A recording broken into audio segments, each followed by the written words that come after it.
Prečo je tak veľa ľudí nešťastných a nespokojných so svojím životom?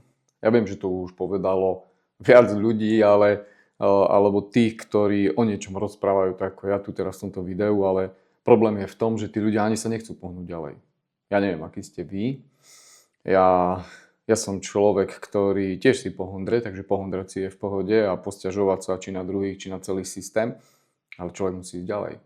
A moje zistenie z toho, čo pridávam videá na sociálne siete, však si môžete pozrieť, hlavne Reelska pridávam, tak je to, že keď pridám Reelsko, ktoré to testujem, čo treba urobiť, tak to ľudia nezdieľajú. To má každý na saláme. Ale keď pridám Reelsko, video, ktoré trafí to, čo je ako emócia toho druhého, že mu niekto ublížil, alebo aký je ten svet zlý, akí sú partneri zlí a čo robia muži ženám a ženy mužom a neviem, takéto témy, tak zrazu to vyletí. A keď na druhý deň dám o tej téme vlastne návod, čo s tým, tak sa to zdieľa veľmi málo. Čiže ľudia veľmi radi ospravedlňujú to svoje správanie a robia to, že vlastne len sa utápajú v tom. A radi, všimnite si, že ľudia, ktorí sa nehýbu z miesta, robia to, že pridávajú na svoje sociálne siete a zdieľajú také hlavne tie bolesti, ako im bolo ublížené, ako je ich partner na hovno, ako ich nepočúva, vlastne preto sa rozviedli a neviem čo. Proste oni nepovedia, vieš čo, ale urobil som toto preto, ale oni jednoducho budú len zdieľať. Je to také ospravedlenie toho, že veď mám na to nárok, že sa sťažujem, že mi je zlé, že celý systém je na hovno, že na Slovensku je na hovno, že v Čechách je na prd a neviem čo. Ale ako vravím, posťažovať sa je v pohode. Ale toto je tá spoločná črta tých ľudí, ktorí sa nikam v živote nepohnú. Oni budú ohovárať, nadávať, nariekať, lamentovať, ale vlastne dokopy nič neurobia. A to je drvivá väčšina tých ľudí. Všimnite si, hej, že aj, ja neviem, politikov budú ohovárať, pridajú sa v diskusiách, aký ten je debil, tamten, neviem čo, ale ja neviem, či potom idú aj voliť. Možno, hej, ale do politiky ja sa moc miešať nechcem. To ma napadlo len tak, že jednoducho sú ľudia, ktorí sú konštruktívni a jednoducho idú dopredu. Hľadajú tie spôsoby a o tom je aj toto video, že chcel by som vám povedať, že ak chcete zmenu v živote, chcete sa niekam pohnúť, urobíte veľa chýb a ja som ich narobil veľmi veľa, ale sledujem tých ľudí, čo niečo v živote dosiahli, čítam ich životopisy, snažím sa zistiť, čo spája týchto ľudí. Aj podnikateľov, aj športovcov, aj ľudí, ktorí proste niečo dosiahli. Neznamená, že dosiahli len veľa peňazí. Mňa teraz viac zaujímajú ľudia, ktorí sú celkovo spokojnejší v živote alebo na konci života, tí, ktorí niečo dosiahli. Spomeniem napríklad Sylvester Stallone. Potom, teraz som pozeral Hulk Hogana tým, že som chlap a mám rád športy a svaly a takéto, tak fascinujú ma, alebo zaujímajú ma Arnold Schwarzenegger a týchto troch len spomeniem a väčšinou to bolo o tom, že tiež urobili chyby. Arnold Schwarzenegger napríklad podviedol ženu, má vlastne s ňou syna s tou vlastne upratovačkou, ktorá bola v ich dome a vlastne to ľutuje, to bola jeho najväčšia chyba a potom a vlastne najviac vyzdvihuje tú rodinu, takže tiež urobil chyby v živote. Sylvester Stallone sa tiež tam porozvádzal, nevenoval sa deťom, urobil chyby, ale proste išiel ďalej. A Hulk Hogan, teraz na Netflixe som si naposledy pozrel, tak to je taký wrestler, kto neviete, kto je Hulk Hogan. A on tiež narobil kopec chýb. A na konci života vlastne už bol taký kľudnejší, bol tam so synom. A proste bolo vidno, že to ma zaujalo, že narobil veľmi veľa chýb.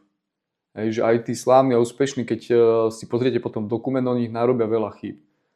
Takže toto nikto nevidí.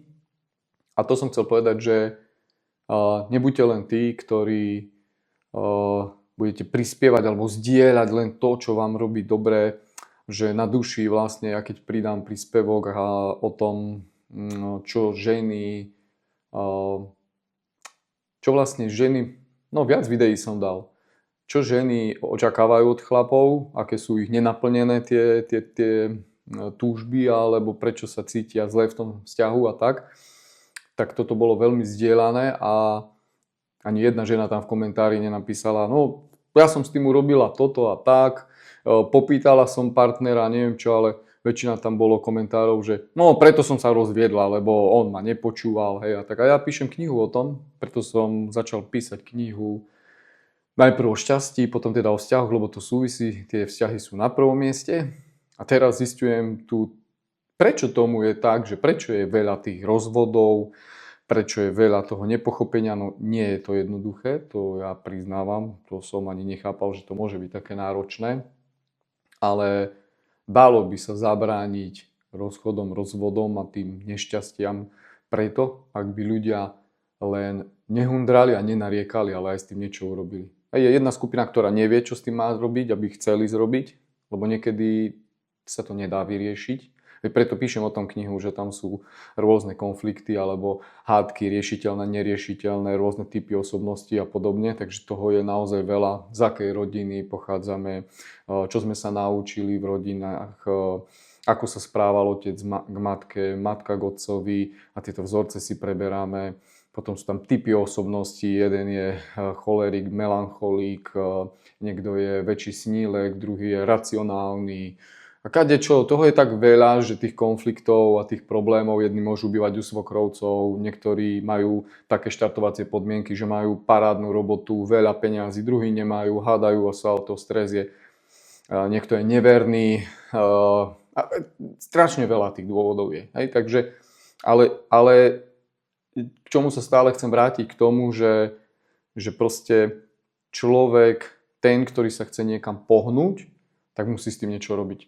Potom je aj celá tá moja kniha, že vy nemôžete chcieť len zmeniť partnera, aby ste boli šťastnejší, ale vy musíte niečo urobiť. A niekedy, ja keď poviem prirovnanie, keď som zavolal daňového poradcu do firmy, tak som si myslel, že nám ušetrí dane. A on mi hneď povedal na začiatku, taký veľmi skúsený daňový poradca, pozor, lebo sme si potýkali, ale ja ti neušetrím možno hneď dane. Možno ich budeš platiť viac, ale budeš spokojný, že keď ti príde daňová kontrola, že to budeš mať správne. Hej? A tak to aj bolo, že neušetril nám nejaké dane, ale dal nám účtovníctvo dokopy. A to znamená tiež, že keď začnete v tom vzťahu niečo riešiť, tak niektorí sa možno nakoniec aj rozvedú. Aj keď k tomu by som nechcel, aby to spelo, ani tá moja kniha k tomu nemá spieť, ale keď je tam raz, to je tá menšia skupina, keď tam naozaj nejaký despota a tak, lebo mi aj napíšu ženy, ktorých muž bije a neviem čo, tak poviem okamžite odchod. Hej? Ale keď sa tam hádajú o nejaké sprostosti, že nevie požiadať žena o to, že chce viac blízkosti muža, alebo ho nechápe a preto sa majú rozviesť, tak to je blbosť. Hej? Lebo uvediem zase príklad, že podľa tých osobností, typov osobností, niektoré ženy, pomedzi to dodám, že vždy je to individuálne, nedajú sa hádzať do jedného vreca všetci. Preto neexistujú univerzálne návody. Ale aj v tej knihe, ktorú pripravujem a píšem, alebo v tých mojich videách, aj toto je o tom, rozprávam, toto video je o tom, že vždy musíte vyťahnuť rôzne stratégie na rôznych ľudí, aby vám to lepšie fungovalo.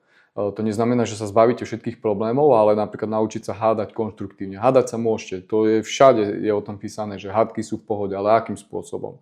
Keď máte človeka takého temperamentnejšieho a extroverta, tak sa budete asi hádať viac, ako keď budete mať introverta. A to som chcel povedať, že keď bude ten človek, partner napríklad introvert a príde z práce a chce mať ticho, tak tá žena nemôže tam do neho húčať, že vieš čo, tak tu sa so mnou rozprávaj teraz a neviem čo. On chce byť ticho pre ten svoj kľud. No jasné, že budú vznikať hádky. Tak to chcem povedať. Tak viete to zobrať do svojich rúk, že uvedomíte si, že on je vážne introvert. Od začiatku vzťahu je introvert. Ja sa môžem porozprávať tak s kamarátkami a nie s ním. Hej. Je s ním, je fajn otec, je všetko. Ale toto nikdy na ňom nezmením. Možno trošku, že mu poviem aspoň sem tam a popočúvaj, hej, ale zmierim sa s tým. Hej, jedna časť mojej knihe sa nazýva Pochopenie a chcem, aby ľudia pochopili, že nemôžu chcieť niečo. Očakávania, napríklad jedna veľká lekcia je očakávania a mýty. Veľa ľudí verí rôznym mýtom vo vzťahoch a tak.